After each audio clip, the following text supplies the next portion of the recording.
ሰላም ጤና ይስጥልኝ የጤና ጉዳይ ቻናል ቤተሰቦቼ እንደምን አላችሁ? ብዙዎቻችን ብርሃናችን የሆነውን አይናችንን የምንጠብቀው በውድ መነጽር ወይም ደግሞ በሕክምና ብቻ ይመስለናል። ነገር ግን በችልታ የምንጥላቸው ተራ ምግብ አድርገን የምናያቸው የቤት ውስጥ ውጤቶች ለካስ የአይናችን ጥብቅ ፋርማሲዎች ናቸው። ዛሬም ማሳያችሁ ስለ ተራ አትክልትና ፍራፍሬ ሳይሆን ለዘመናት ሳይንቲስቶች ሲመራመሩባቸው የኖሩና ለአይን ቀዶ ጥገና የሚዳርጉ አደገኛ በሽታዎችን ለምሳሌ እንደ የአይን ሞራ፣ ግላኮማና የሬቲና መጥፋትን አስቀድመው የሚገቱ 5 አስደናቂ የተፈጥሮ ሚስጥሮችን ነው ማለት ነው።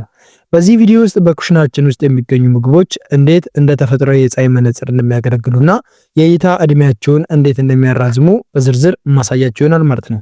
ይህ መረጃ የጤና አኗኗራችሁን የሚቀይርና የብርሃን ዘመናችሁን የሚያራዝም ስለሆነ በጥንቃቄ እንድትከታተሉኝ ጠይቃችኋለሁ። ወደ ዝርዝሩ ከመግባታችን በፊት ግን እንዲያሉ ወሳኝ መረጃዎቼ ሁልጊዜ ወደ እናንተ ዘንድ እንዲደርሱ ሰብስክራይብ በማድረግ የቤተሰባችን አባል እንድትሆኑ ጋብዛችኋለሁ። ሌሎችም አዳምጠው ተፈጥሯዊ መድኃኒትን እንዲያገኙ ላይክ እና ሼር ማድረጋችሁን አትርሱ ማለት ወዳለሁ። አሁን ወደ ዝርዝሩ የህክምናው መንገድ እንለፍ። አብራችሁን ቆዩ። የአይን ጤና መታወክ አብዛኛውን ጊዜ በሰውነታችን ውስጥ ባሉ መዋቅራዊ ለውጦች ምክንያት የሚመጣ ሲሆን እነዚህ ለውጦች ደግሞ በአመጋገብ ብቻ ሊስተካከሉ የማይችሉበት ደረጃ ላይ ሲደርሱ የቀዶ ጥገና አስፈላጊነት ይመጣል። ለምሳሌ የአይን ሞራ የሚባለው በሽታ በአይን ውስጥ ያለውንና ብርሃንን አሳልፎ ለሬቲና የሚሰጠውን ግልጽ መነጽር በፕሮቲን ስብስብ ምክንያት እንዲደፈርስ የሚያደርግ በመሆኑ ይህ የደፈረሰ መነጽር በመድኃኒት ሊጣራ ስለማይችል በቀዶ ጥገና ወጥቶ በሰው ሰራሽ መነጽር መተካት ይኖርበታል። በተመሳሳይ ሁኔታ ግላኮማ በአይን ውስጥ ያለውን የፈሳሽ ግፊት በመጨመሩ ምክንያት ምስልን ወደ አይምሮ የሚወስደውን የብርሃን ነርቭ ስለሚጫነውና ስለሚገድለው ግፊቱን ለመቀነስ ሲባል ፈሳሽ የሚወጣበትን አዲስ ቀዳዳ በቀዶ ጥገና መፍጠር የግድ ይላል ማለት ነው።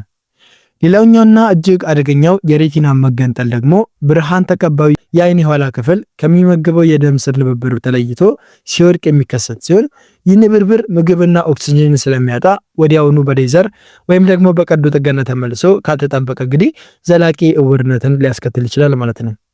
የስኳር በሽታ ቢሆን በአይን ውስጥ ያሉትን ጥቃቅን የደም ስሮች እነሱን በማዳከም ደም እንዲፈስ ስለሚያደርግ ያንን የፈሰሰ ደም ለማጽዳትና የተጎዱትን ስሮች ለመጠገን የቀዶ ጥገና ህክምና የግድ ይሆናል ማለት ነው።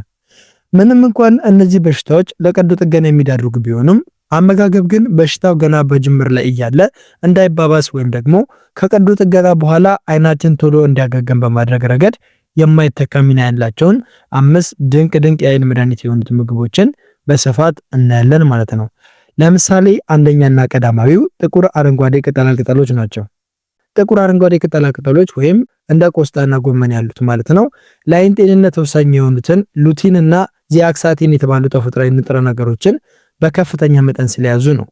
እነዚህ ንጥረ ነገሮች በአይናችን ውስጥ የሚሰሩት ዋና ተግባር እንደ ተፈጥሯዊ የፀሐይ መነጽር ወይም ኢንተርናል ሰንግላስ በማገልገል ከፀሐይና ከስክሪኖች የሚወጣን ጎጂ ሰማያዊ ብርሃን እነሱን በመምጠጥ እንግዲህ የውስጠኛውን የአይን ክፍል እንዳይጎዳ መከላከል ነው። ይህ ሂደት የአይን መስታወት በብርሃን አማካኝነት ቶሎ እንዳይፈርስ ስለሚያደርግ የአይን ሞራ እንዳይከሰት ይረዳል። በተጨማሪም እነዚህ አትክልቶች በውስጣቸው ባለው ከፍተኛ አንቲኦክሲዳንት አማካኝነት የአይን ሴሎች በጭስና በተለያዩ በካዮች ምክንያት እንዳያረጁና የሬቲና ክፍል እንዳይላላ በማድረግ እይታችን እስከ እርጅና ድረስ ጥራት እንዲኖረው ያደርጋሉ ማለት ነው። ጥቅሙን በከፍተኛ ሁኔታ ለማግኘት ደግሞ እነዚህን አትክልቶች ከጥቂት ጤናማ ቅባት ለምሳሌ እንደ የወይራ ዘይት ወይም ደግሞ አቮካዶ ጋር አብሮ መመገብ ንጥረ ነገሩ በቀላሉ ወደ ደም እንዲገባ እንዲሁም ደግሞ ተገቢውን ውጤት እንዲያመጣ ይረዳናል ማለት ነው። ሁለተኛው ደግሞ ካሮትና ስኳር ድንች ነው። እነዚህ አትክልቶች ለአይን ጤንነት ወሳኝ የሆኑት በውስጣቸው ባለው ከፍተኛ የቤታ ካሮቲን መጠን ምክንያት ነው። ቤታ ካሮቲን ወደ ሰውነታችን ሲገባ ቀጥታ ወደ ቫይታሚን ኤ የሚቀየር ሲሆን ይህ ቫይታሚን ደግሞ የአይን ውጫዊ ክፍል ጥንካሬ ለመጠበቅና የሬቲና ሴሎች ብርሃንን በአግባቡ እንዲቀበሉ ለማድረግ ቀዳሚውን ሚና ይጫወትልናል።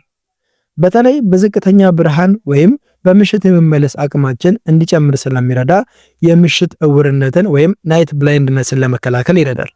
በተጨማሪም እነዚህ ምግቦች የአይን እርጥበት እንዳይመናመንና ለኢንፌክሽን እንዳይጋለጥ ስለሚከላከሉ የአይን ነርቭና የሬቲና ሴሎች ላይ እድሜያቸው እንዳይደክሙ በማድረግ የሬቲና መገንጠልንና መሰል አደገኛ ችግሮችን ቀድሞ ለመግታት ትልቅ አስተዋጽኦ አላቸው ማለት ነው። ሶስተኛው ደግሞ የባህር አሳዎች የምንላቸው ናቸው።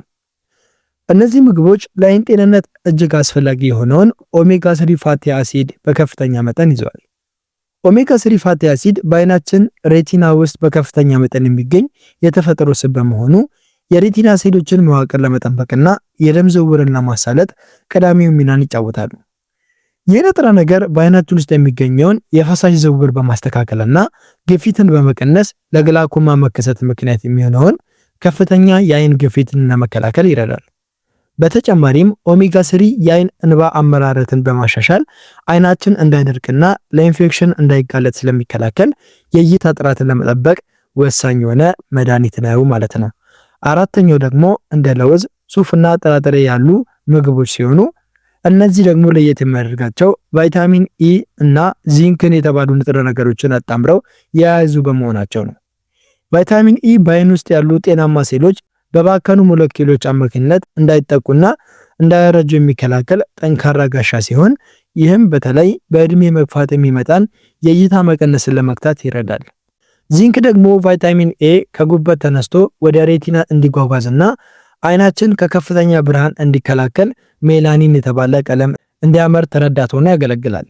እነዚህ ንጥረ ነገሮች በአንድ ላይ ሆነው የአይንን የውስጥ ክፍል ጥንካሬ ስለሚጠብቁ የአይን ነርቭ እንዳይደክምና ለተለያዩ ቀዶ ጥገና ለሚያደርሱ ህመሞች እንዳንጋለጥ ያደርጉናል ማለት ነው።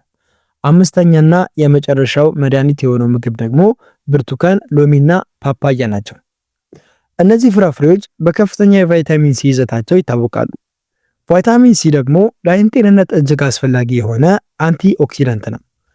ዋናው ተግባሩ በአይን ውስጥ የሚገኙትንና በጣም ስስ የሆኑትን ጥቃቅን የደም ስሮችን ወይም ካፒላሪዎችን ማጠንከር ሲሆን ይህም ደም በአይን ውስጥ እንዳይፈስና እብጠት እንዳይፈጠር ይከላከላል። ይህ በተለይ ለስኳር ታካሚዎች እጅግ ወሳኝ ነው። ምክንያቱም ስኳር መጀመሪያ የሚያጠቃው እነዚህን ደካማ የደም ስሮችን ስለሆነ ነው። በተጨማሪም ቫይታሚን ሲ በአይን ውስጥ ያለው የተፈጥሮ መነጽር ወይም ሌንስ እንዳይደፈርስና ለአይን ሞራ ግርዶሽ ቀዶ ጥገና እንዳንጋለጥ የመከላከል አቅምን በከፍተኛ ሁኔታ ይገነባል። እነዚህ ፍራፍሬዎች አዘውትሮ መመገብ አይናችን ንጹህ እይታ እንዲኖረውና ከውጭ ለሚመጡ ጥቃቶች በቀላሉ እንዳይበገር ይረዳዋል ማለት ነው። ስለዚህ የአይን ቀዶ ጥገና ከማድረጋችሁ በፊት እነዚህን 5 የምግብ አይነቶችን መመገባቸው ላላስፈላጊ የቀዶ ጥገና እንዳትጋለጡ ያተርፋችኋል። እንዲሁም ድንገተኛ ቀዶ ጥገናም ካደረጋችሁም ደግሞ ቶሎ እንድትድኑ የማድረግ አቅም አላቸው ማለት ነው። ስለዚህ አመጋገባችሁን በምትከተሉ ጊዜ እነዚህ የአመጋገብ ስርዓታችሁ በምን አይነት መንገድ አይናችሁን እንደሚጠግኑ ተመልክተናል ማለት ነው።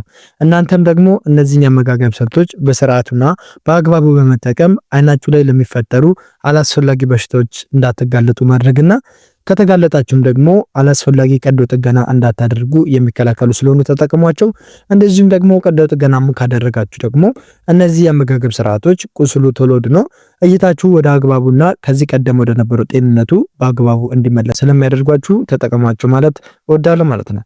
ክብራትና ክብራን ብዙዎቻችን እንደ ተራ የቤት ውስጥ ልማድ ስናያቸው የቆየ ነው። እነዚህ 5 የምግብ አይነቶች ለካስ የብርሃናችን ጠባቂና የዓይናችን ድብቅ ፋርማሲዎች ነበሩ።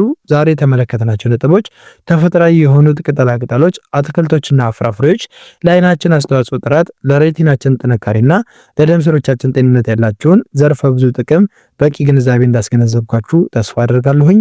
ሰውነታችንን በኬሚካል ከተበከሉ ነገሮች ይልቅ እንዲህ ባሉ ተፈጥሯዊ ንጥረ ነገሮች መንከባከብ ለቀዶ ጥገና የሚዳርጉ አደገኛ በሽታዎችን የምንከላከልበት ብቸኛውና አስማተኛው በምንለው ደረጃ የምንጠቀምበት የጥበብ መንገድ ነው ማለት ነው።